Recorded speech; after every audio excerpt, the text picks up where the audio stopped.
some of the time that I'm spending in this is in just curiosity. And my Curiosity is the same thing as interest. Aren't you allowed? Well, I like it. And so I thought since I was here with you, I could ask something I've been really curious about. Are you, what comes through Esther, a specific stream of energy of that, which More I think specific of as today God? than it's ever been because of the uniqueness of the group that is gathering, that is summoning it. In the moment, in the moment, in the moment, in the moment. Is there more when we hear directly, is that the same tapping? Before you go further, and we're happy to answer anything that you're asking here, but before you go further, see if you can find the feeling point of this. In other words, what is the emotional? Before this question, there was maybe a conversation, and before the conversation, there was an emotion. What's the emotion? What is it that is at the basis of this question? Am I worthy? I want to know what God is. God is the culmination of all that you are. Nothing more, nothing less. So I can talk directly, access that directly. Of course, but let's define what that is. This is what we were talking about earlier, that everybody has a different perspective of what it is they're talking about. So we'll tell you what we mean when you say that. What we mean when you say that is that you are as God as it gets.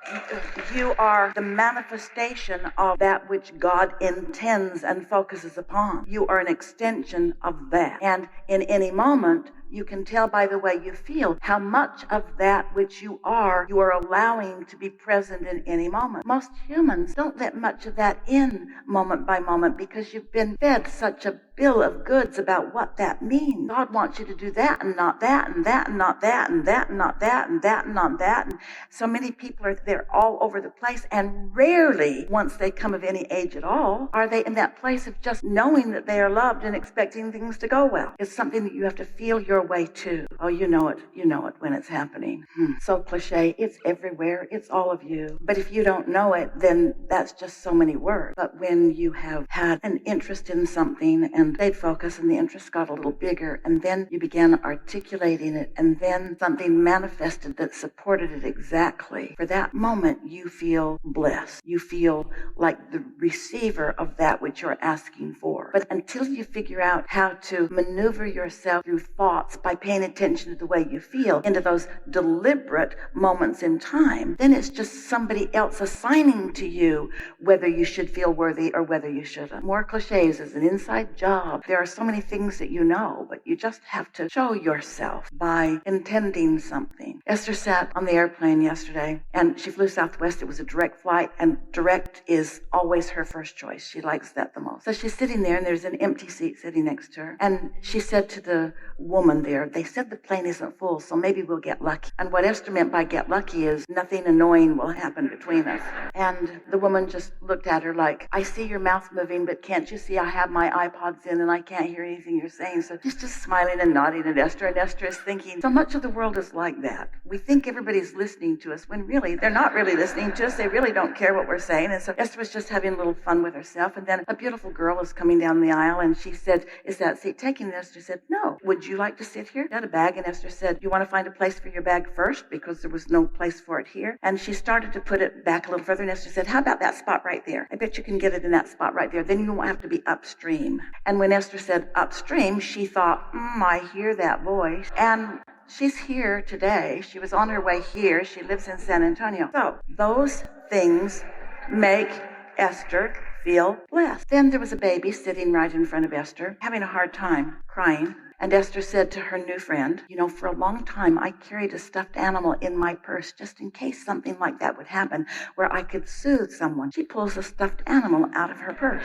Now, Esther's thinking how really good the law of attraction is, how many details the law of attraction can take care of all at the same time, how truly blessed everyone is. Esther said, this is a needle in the haystack kind of thing. In other words, the law of attraction finds those everywhere. And then Esther was thinking, a few minutes ago, someone had something that they pulled out of a bag, and it looked like the same colors of one of Esther's books. And Esther thought, I thought that was one of our books. And then she got her book out of her bag. And Esther thought, I never see our books on airplanes. But she had the thought, and then there was the book. In other words, this sounds simplistic maybe, but what we want you to understand is all of the planning and all of the impulses and all of the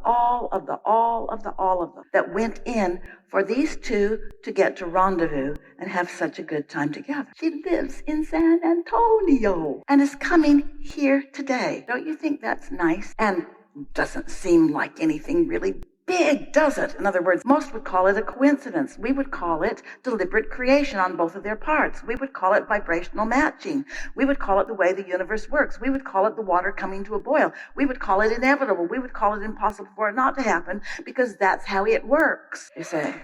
Yeah. I hear you now. Thank you. I needed to hear it again. That it's just my remembering all those little reminders, just like those that you described. It isn't that. It isn't remembering all the stuff that we've ever said before. I mean in the moment when I'm having the experiences like what you're talking about, that's when I feel the best. What you want to do is when you're tending to your point of attraction, what that means is I feel good. Good for me. I don't feel so good. How can I feel better? That's tending to your point of attraction. Giving yourself permission to feel good and then going after it till you do.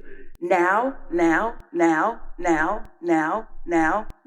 Much of the world would say, oh, that is really, really selfish. That's not compassionate. We say it's the ultimate compassion. That's what Source does. Source looks at you and knows everything about you and doesn't dip emotionally no matter what you've got going on. That's compassion. That's Source flowing all over you so that if you meet it just a little bit, something good's going to happen right now. But you got to show yourself that that's where you are. Source is always right there. Source never deviates. Source never deviates. So when you say, I wonder if I'm not good enough or if I forgot something or if I'm not applying it right or if I'm doing something wrong or it's just not in the moment doing the simplest of thing of wanting to feel good and finding a reason to do it.